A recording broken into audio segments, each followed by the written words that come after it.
Halo semuanya, kembali lagi bersama saya Michael. Di video kali ini kita akan membahas keadaan market crypto kalau besok weekend, kira-kira Sabtu Minggu ya. Kira-kira bagaimana nih weekend ini? Apakah kita bakal hijau ataukah merah gitu ya? Kita akan bahas Bitcoin sedikit, tapi kita lebih akan fokus ke dalam beberapa altcoin yang banyak yang kalian request juga. Jadi sebelum masuk ke dalam video ini, kalau kalian mau altcoin kalian dibahas, bisa request di dalam kolom komentar. Tapi like videonya juga ya, like videonya dan subscribe, bantu support channel ini. Nah, kita akan langsung masuk aja ke dalam videonya dulu. Kita update keadaan market crypto hari ini bagaimana. Untuk hari ini mungkin relatif hijau ya, kita bisa lihat seperti ini, Bitcoin sedikit naik gitu ya, ke 54.500, rata-rata altcoin hijau sih sebenarnya ya, walaupun beberapa masih ada yang seperti kita ada Polkadot, Cardano masih ada koreksi atau kenaikannya hanya sedikit aja. Nah, coba kita lihat dari 24 jam percentage bagaimana. Masih ya, Phantom menjadi nomor satu, ada Harmony One juga. One ini juga salah satu koin yang lumayan bagus juga sebenarnya ya. Kita lihat ada Arweave, ada Matic lagi naik. Nih Matic sepertinya breakout. Nanti kita bahas Matic juga di video kali ini ya. Dan ya, apakah ada yang koreksi juga? Coba kita lihat ya. Kita lihat Shiba Inu koreksi ya, ini sangat normal sekali. Dia sudah rally cukup tinggi ya. Jadi ini kalau koreksi sangat normal. Nah, kita akan langsung masuk aja ke dalam Crypto Fear and Greed Index bagaimana. Untuk Fear and Greed Index di 74. Jadi kalau kita bandingkan dengan kemarin, justru kita malah menurun gitu ya. Kita dari extreme greed menjadi greed gitu ya. Nah, kita akan langsung masuk ke berita pertama. Berita pertama apa? Berita pertama ini adalah institutions buying Bitcoin rather than gold as inflation cranks up. Jadi kita tahu mungkin untuk saat-saat ini seperti ini, inflasi ini cukup tinggi juga, khususnya di Amerika gitu ya, di US gitu ya. Dan ini analis dari JP Morgan, dia bilang bahwa institutional investor atau ya institusi gitu ya, mereka malah mau membeli Bitcoin untuk apa? Untuk hedging against inflation atau buat melawan inflasi lah. Kalau kita tahu biasanya tuh institutional investor atau institusi-institusi itu menggunakan apa untuk hedging against inflation? Biasanya mereka menggunakan yang namanya emas, gold gitu ya. Tapi sepertinya kalau misalnya lihat dari artikel ini, dia bilang bahwa institutional investor appear to be returning to Bitcoin, perhaps seeing it as a better inflation hedge than gold. Jadi mungkin lebih bagus Bitcoin daripada gold. Kenapa? Mungkin salah satu uncertainty mereka, kalau menurut ini dari si JP Morgan, dia bilang adalah dua faktor. Yang pertama adalah baru-baru ini kan kita baru tahu nih, faktor pertama apa? Bahwa Amerika nggak akan nge-ban cryptocurrency. Khususnya SEC sih. SEC bilang dia nggak akan ban cryptocurrency dan nggak akan mengikuti stepnya China gitu ya untuk nge-banin crypto. Jadi ini menjadi salah satu security untuk para institutional investor, para perusahaan juga. Oke, berarti kita nggak akan di-ban nih Bitcoinnya nih. Kira-kira kayak gitu ya. Yang kedua adalah recent rise on the Lightning Network. Kita tahu buat paymentnya dari Bitcoin sendiri nama Lightning Network itu adalah second layer untuk Bitcoin, dan untuk dari El Salvador juga yang bisa dibilang relatif successful atau relatif sukses dari mereka punya ini. Dan ini masuk juga ke dalam tesisnya si Will Clemente. Dia bilang bahwa dia punya pemikiran ya, dia bilang ini ada data yang namanya an all-time high sekitar 80,1% of Bitcoin supply hasn't moved in at least 3 months. Artinya apa nih? Artinya adalah ini chartnya ya, Bitcoin hodl wave. Jadi ini adalah berapa banyak sih Bitcoin yang di hodl atau berapa banyak Bitcoin yang enggak dikirim-kirim gitu ya. Jadi di hold aja, didiemin aja gitu ya. Nah, ini kalau kita lihat dari 3 sampai 6 bulan terakhir sampai 10 year terakhir gitu ya. Ini bisa kita lihat sekitar, kalau misalnya kita lihat dari chartnya ini kan cukup tinggi ya. Kalau misalnya menurut dia ini sekitar 85%. Artinya apa? Artinya di sini banyak orang sekali yang membeli Bitcoin, bukan hanya retail tapi tadi kita bilang institusi juga buying Bitcoin ini buat long term atau buat ya udahlah kita taruh buat invest aja gitu, karena relatif akan positif trend line terus, kira-kira kayak gitu ya. Nah, kita akan langsung masuk aja ke dalam analisa teknikal Bitcoin, baru kita membahas beberapa altcoin. Nah, mungkin kita tadi sesuai dengan judulnya adalah apakah weekend besok bisa hijau atau enggak. Ini hanya pemikiran saya, jadi kembali lagi disclaimer on and do you own this juga ya sebelum kita masuk ke dalam analisanya. Yang pertama adalah ini saya ada ambil beberapa tanggal merah gitu, maksudnya ini tanggal 4 minggu terakhir lah. 4 minggu terakhir setiap tanggal ini jatuh di hari Jumat. Kalau kalian bisa cek kalender aja kalau misalnya nggak percaya ya. Kita lihat di sini tanggal 17 September, 24 September, 1 Oktober dan 8 Oktober. Hari ini kan hari Jumat juga ya. Dan kita bisa lihat ini, kalau menurut saya relatif untuk sekarang hari Jumat ini biasanya menentukan. Dia yang menentukan nih apakah kita hari Sabtu Minggu atau weekend ini lebih ke arah hijau atau merah. Koreksi atau malah naik. Kenapa? Karena kita lihat di sini yang pertama ini sedikit koreksi ya. Di sini kalau nggak salah ada berita cukup buruk. Jadi ini ada koreksi dan memang minggu depannya juga koreksi. Kita bisa lihat seperti ini malah menurun ya. Di sini juga pada saat warna merah relatif juga untuk weekend relatif merah juga. Kita bisa lihat seperti ini, dan ini kalau misalnya kita lihat di sini pada saat recovery yang warna tanggal 1 Oktober di sini hijau, weekend juga relatif hijau walaupun Sabtunya merah ya, tapi kalau kita perhatikan juga di sini minggunya sudah kembali hijau lagi gitu ya. Kita bisa lihat di sini. Lalu yang terakhir adalah yang sekarang nih. Mungkin kalau misalnya sekarang Bitcoin hijau, mungkin untuk weekend bisa relatif hijau juga sih. Apalagi khususnya untuk altcoin. Nah, kira-kira seperti itu. Nah, kita coba lihat untuk analisa teknikalnya bagaimana untuk Bitcoin. Yang pertama nih kita sudah bilang ada falling wedge ya. Dan falling wedge pattern ini sebenarnya udah terpenuhi. Jadi mungkin ini kita bisa delete dulu kali ya falling wedge patternnya. Nah, kita jadi lebih lebih bersih lah. Nah, kita lihat dari sini kemarin kita sempat membahas trendline-nya Bitcoin dari atas sini dan sekarang kita berhasil breakout. Dan bukan hanya breakout doang, kita sebenarnya breakout juga yang dari namanya cup and handle pattern. Ini kita bisa lihat nih, ini pattern yang sangat-sangat bullish, pattern bullish sih sebenarnya. Kita bisa lihat seperti ini. Ini adalah cup-nya, nih, cup-nya. Dan ini kemarin kita sempat koreksi kan. Pada saat kita koreksi, ini kita membentuk handle-nya nih. Pada saat kita koreksi, kita membentuk handle-nya. Itu ya, mungkin saya coba bersihin dulu jadi biar bisa lihat lebih jelas gitu ya. Nah, ini adalah handle-nya nih. Nah, garis biru adalah line kita atau trend line kita, neckline kita lah. Nah, di sini. Dan kita sudah lihat di sini kita sudah melewati garis warna biru ini. Artinya apa? Artinya kita sudah breakout dari pattern cup and handle ini. Dan kalau misalnya breakout dari pattern cup and handle ini, apa yang terjadi? Kita bisa lihat nih, kira-kira keberapa sih target Bitcoin untuk dari pattern ini ya. Kita ambil dari yang dari lowest-nya, which is sekitar dari sini ya, ataupun kalian bisa lihat dari sini juga. Nah, mungkin dari sini. Nah, terus kita bisa ukur pada saat dia breakout. Pada saat dia breakout berarti ke sekitar sini ya. Nah, kira-kira seperti ini. Nah, kita lihat nih kira-kira targetnya ke berapa. Targetnya kalau dari cup and handle pattern ini adalah di sekitar 76 ribuan.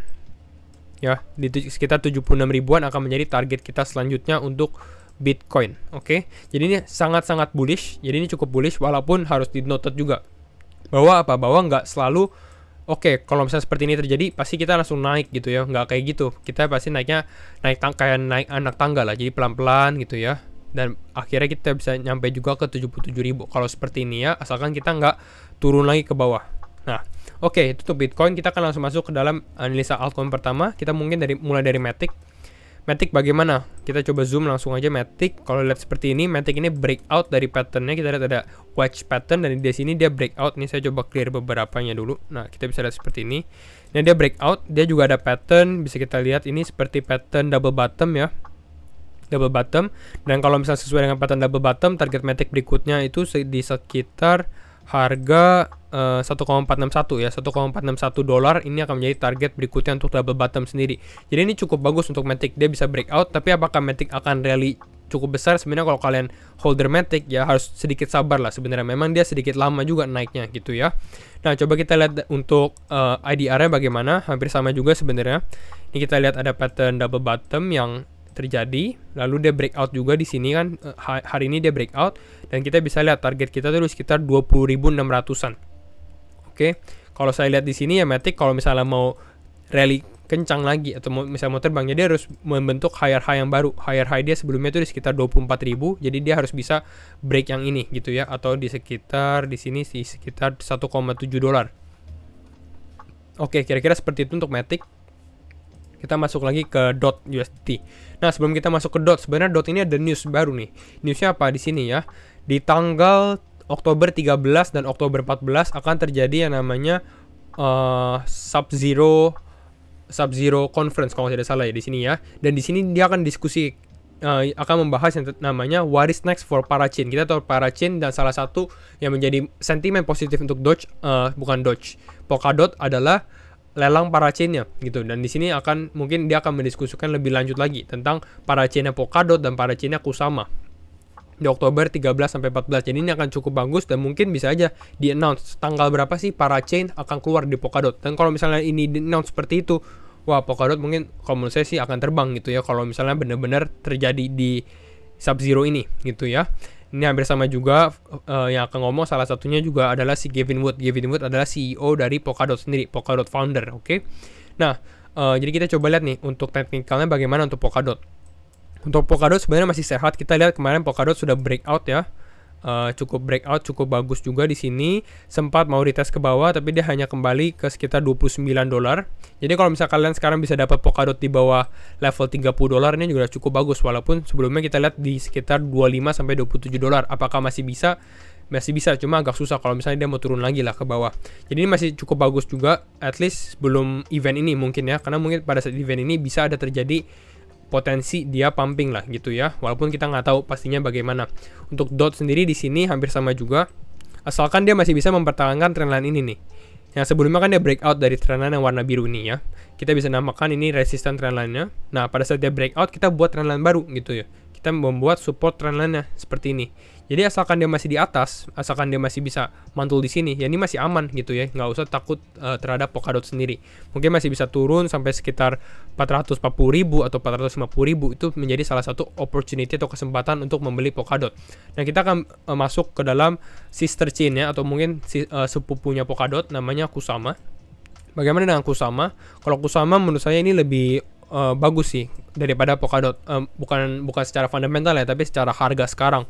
Karena kalau Polkadot mungkin kalau kita lihat sudah cukup breakoutnya udah cukup di atas, kira-kira di sini untuk Polkadotnya. Kalau Kusama ini benar-benar masih baru breakout, baru keluar aja nih dari yang bisa kita namakan resistance line-nya lagi. Jadi lebih mungkin bisa dibilang lebih murah lah gitu ya. Kalau Kusama sendiri ini di sekitar buy zone-nya ya di sekitar 332 sampai 346 dolar untuk kalian yang mau membeli Kusama. Di Indodax juga ada ya, tapi sebenarnya kalau di Indodax chartnya belum sebanyak ini karena baru aja dirilis. Jadi kita bahasnya di USDT aja. Jadi Kusama nih kalau secara fundamental hampir sama dengan Polkadot, jadi kuat juga. Oke, untuk Kusama kita akan membahas koin yang baru mungkin yang belum pernah kita bahas sebenarnya, Avalanche USDT ya. Jadi kembali lagi nih, kalau kalian sudah sampai di video ini bisa coba request videonya, request altcoin apa sih yang mau kalian bahas, mau saya bahas gitu ya.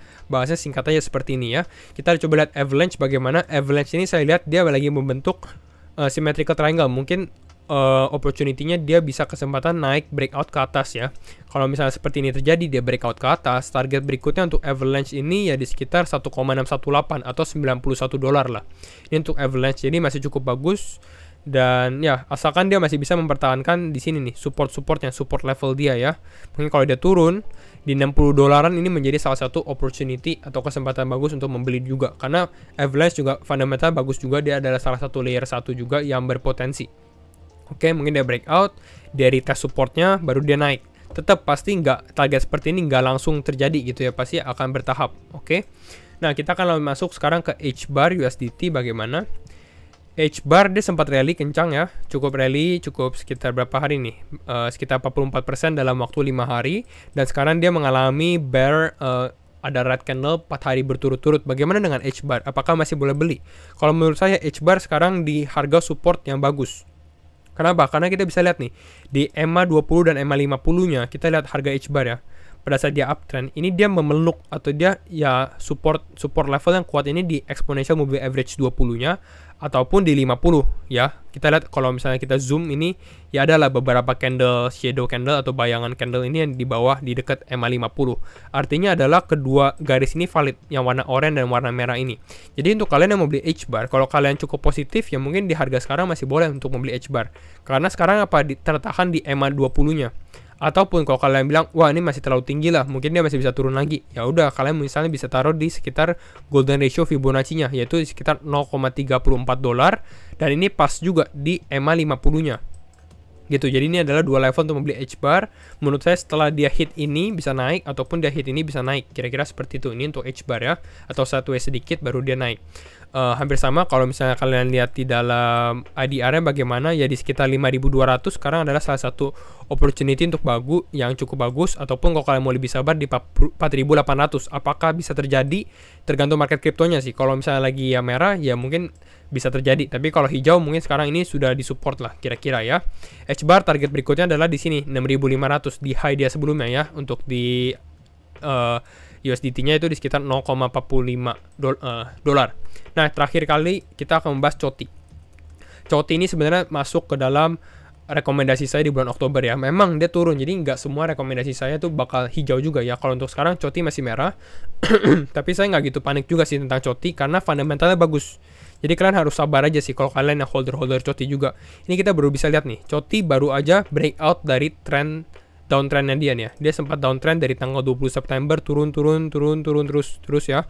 Nah ini dia aja baru breakout dari downtrendnya. Jadi ini cukup bagus nih. Dan dia retest ke trendline di downtrend ini, retest di resistennya ya. Jadi ini adalah salah satu indikasi bagus untuk COTI melanjutkan kenaikannya lagi untuk ke atas ya. Karena kalau kita lihat dari time frame luasnya, COTI ini membentuk pattern sekitar cup and handle. Itu dengan target untuk COTI sekitar 0,88 dolar lah. Nah untuk COTI juga hampir sama. Kita lihat dia baru break trendline-nya di sini. Jadi salah satu opportunity buy dengan target kita di COTI ini di sekitar level golden ratio-nya di 12.900-an gitu ya, atau 13.000 lah untuk kalian yang mau membeli COTI.